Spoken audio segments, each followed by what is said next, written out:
woman on TikTok is going to tell us about the epiphany she had in regards to everything going back to slavery. Check it out. I'm sorry to say it, but a couple years ago, I was one of the people that was like, man, guys, not everything is about slavery, like you're reaching. And then I started learning history, and I was like, oh my gosh, everything goes back to slavery. I'll look up a law, I'll be like, where did this law come from? It's like, law was made specifically to keep white rich people in power and prevent certain people from voting. And I'm like, holy cannoli, goes back to slavery. Interesting. I was looking up Wall Street. Wall Street used to be the base of a slave trade. Not necessarily surprised. Abraham Lincoln, the person that I was personally taught in school, ended slavery single-handedly. He actually, didn't even care about ending slavery, didn't care about equality really at all. It was completely politically motivated. Yeah, it all goes back to slavery, my guys. It's pretty crazy. Just start looking stuff up. Where did this come from? What's this about? Why did this start? Slavery.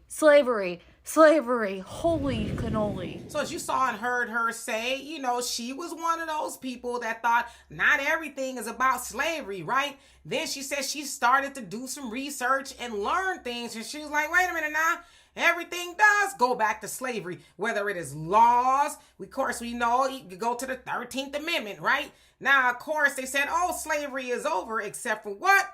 By imprisonment. And look at the prison system now. It's predominantly black people in there. And as she said too, a lot of these things, if not most of them, were made to benefit white people and to help keep them wealthy. She also talked about Wall Street, not Black Wall Street. Talking about the triple OG Wall Street where they were trading slaves. Look it up. As she said, holy cannoli, right? They were doing those things. And of course, she brought up, good old Honest Abe is what they call him. Of course, y'all know that most of us, especially in grade school, we were taught that Abraham Lincoln freed the slaves because he was a good old man, right? And of course, if you woke and you had parents like mine, they was like, he ain't freed no slaves because he wanted to. He freed them because he had to keep the Union together. But she says, I'm learning these things, right?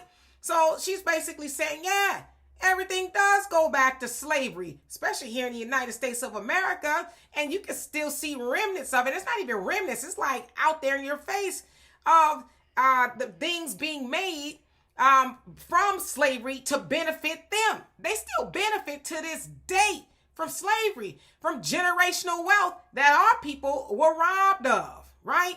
So I'm glad that these people are starting to wake up and they're spreading the word. It's like, hey, we've been ignorant. We've been racist because we were ignorant. But now that we need to walk in the light, we need to spread the word that, yeah, everything does go back to slavery, which is why y'all need to run us our check. Please and thank you for reparations. Anyway, y'all let me know what you think of that. And for more insightful commentary,